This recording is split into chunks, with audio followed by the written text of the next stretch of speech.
Voici le jour que l'Éternel a fait, qu'il soit pour nous un sujet d'allégresse et de joie. Psaume chapitre 118, verset 24. Bonjour bien-aimés, c'est l'heure de la prière et de la repentance en ce jeudi 19 juin 2025 matin. Prions ensemble.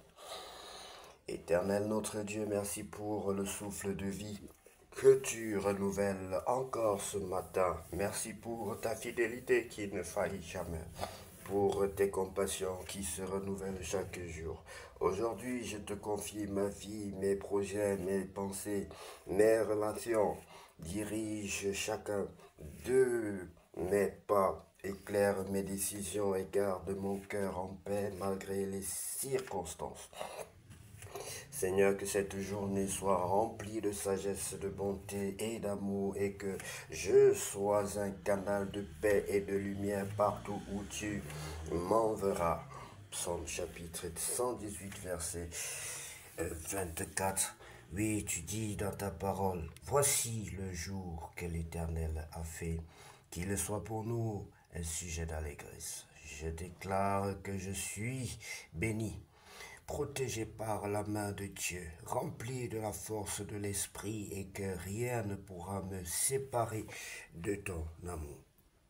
Que ma bouche proclame des paroles qui bénissent, que mes mains travaillent avec excellence et que mon cœur te reste fidèle du matin jusqu'au soir.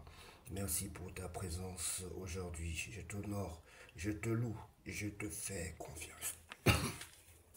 Sœurs bien-aimés, que Dieu vous bénisse. Que le Seigneur vous bénisse abondamment. Bien-aimé, si tu sais que tu n'as pas encore reçu le Seigneur Jésus-Christ dans ton cœur comme ton sauveur personnel et ton Seigneur, je vais te prier de prendre la position qui honore ton Dieu. Pour naître de nouveau, bien-aimé, il faut se repentir, il faut demander pardon à Dieu. Il faut reconnaître déjà que tu es un pécheur et que tu as besoin d'un sauveur. Et par la suite confesser tes péchés. Inviter la présence de Dieu dans ta vie. Nous allons lire la parole de Dieu, bien-aimé. Mais bien avant, je vais t'orienter dans la prière, dans cet exercice de la renaissance. Tu vas dire, Seigneur Jésus-Christ, tu vas répéter cette prière après moi, Seigneur Jésus-Christ. Seigneur Jésus-Christ, je reconnais que je suis un pécheur. Je reconnais que je suis un pécheur. Je t'invite dans ma vie comme mon sauveur personnel et mon Seigneur. Je t'invite dans ma vie comme mon sauveur personnel et mon Seigneur. Pardonne mes péchés, Seigneur. Pardonne-moi, lave-moi, Seigneur. Détruis en moi tout ce qui n'est pas de toi. Détruis en moi tout ce qui n'est pas de toi. Je te demande la présence de ton Esprit Saint. Baptise-moi et remplis-moi de ton Esprit Saint. Baptise-moi et remplis-moi de ton Esprit Saint. Je t'en supplie, Père Saint.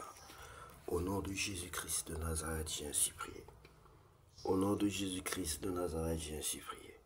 Amen.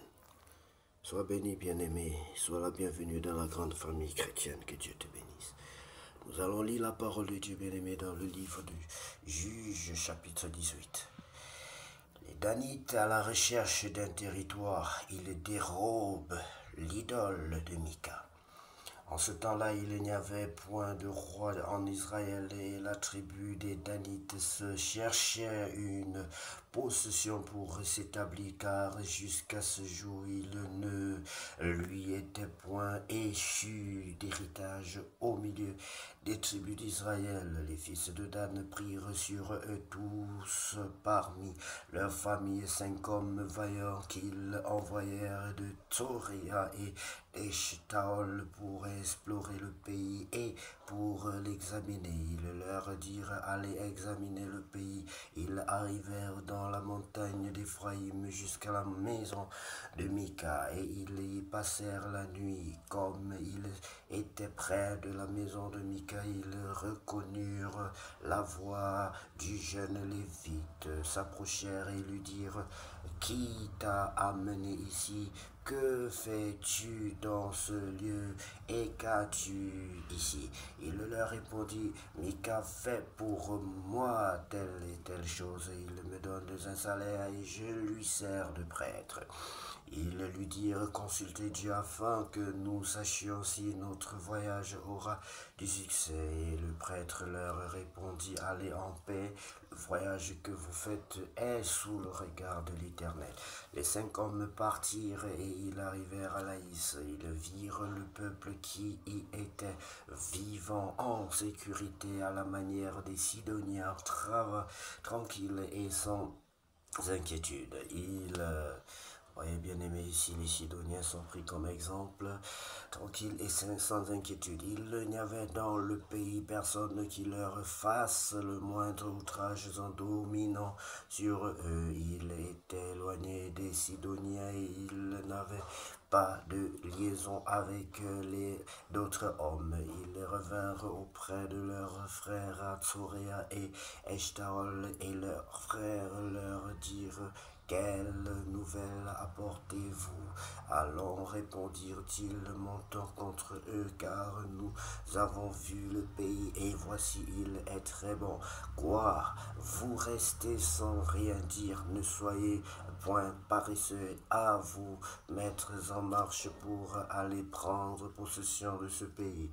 Quand vous y entrerez, vous arriverez vers un peuple en sécurité. Le pays est vaste et Dieu l'a livré entre vos mains.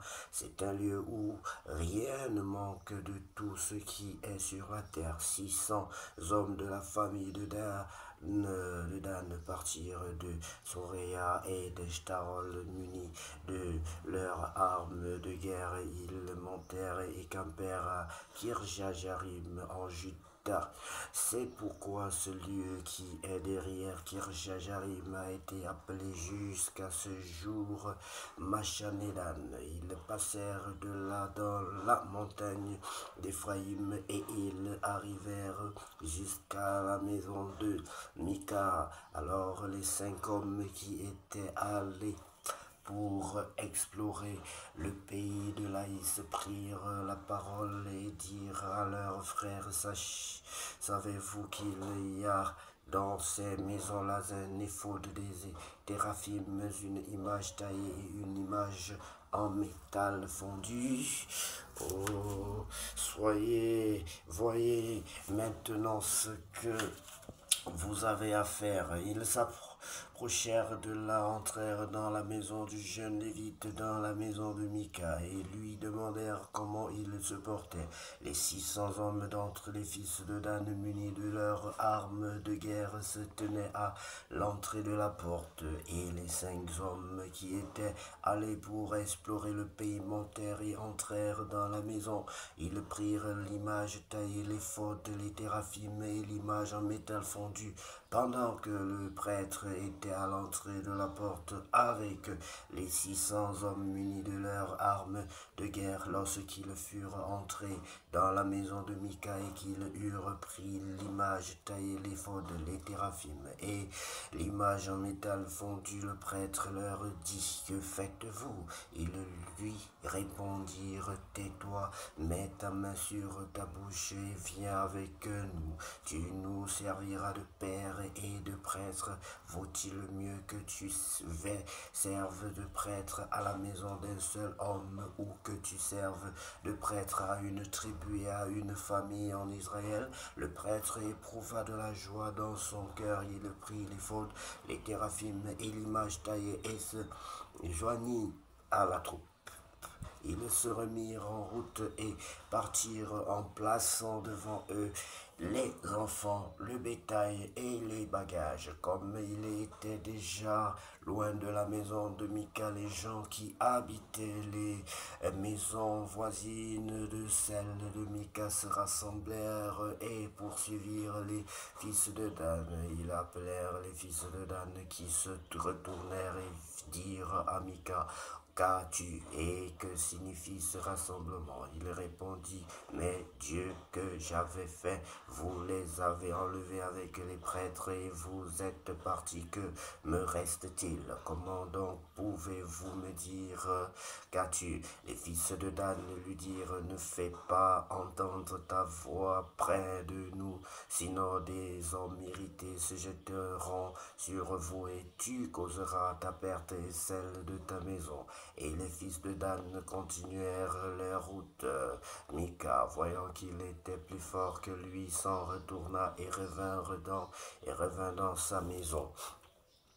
Prise de la ville de la Laïs, établissement des Danites, ils enlevèrent ainsi ce qu'avait fait Mika et emmenèrent le prêtre qui était à son service et ils tombèrent sur Laïs, sur un peuple tranquille et en sécurité. Ils le passèrent au fil de l'épée et ils brûlèrent la ville. Personne ne la délivra car elle était éloignée de Sidon. Et ses habitants n'avaient pas de liaison avec d'autres hommes. Elle était dans la vallée qui s'étend vers Beth-Rehob. Les fils de Dan rebâtirent la ville et y habitèrent. Ils l'appelèrent Dan d'après le nom de Dan, leur père qui était né à Israël, mais la ville s'appelait auparavant Laïs. Ils dressèrent pour eux l'image taillée et Jonathan, fils de Gershom, fils de Manassé. Lui et ses fils furent prêtres pour la tribu des Danites jusqu'à l'époque de la captivité du pays.